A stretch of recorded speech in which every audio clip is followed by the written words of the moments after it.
The idea of a scientist and an artist and an engineer hundreds of years ago, there was no distinction. I think pure science and art are real similar. They're experiments into something you don't know. We would make an art that couldn't be bought or sold, and thereby gain control of it again. I figured out that the act of doing something in itself could be art, and I didn't have to make an object. Are you ready?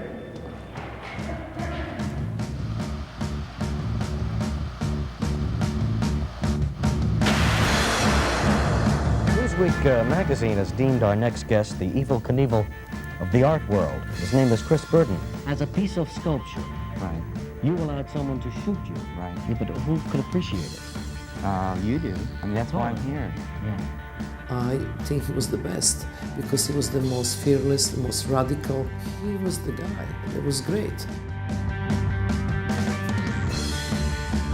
The people who took his work real seriously and thought that he was like an innovator. And then there were people that thought he was some kind of lunatic who was trying to get attention. If you learned his background, brought up in Switzerland at the highest level of education, and then when you met him, none of that appeared.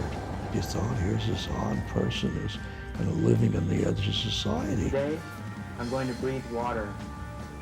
What if art was violent? You know, what if art hurt? What if it was painful? What if it scared him? Is that art? He liked that idea, I think. He could be very unstable. Maybe it was just too much cocaine and alcohol and weed all at the same time. I slowly stopped doing performances and then started doing more installations. I think the public wants you to keep doing one thing. You know, the thing that you get known for, they want you to keep doing that.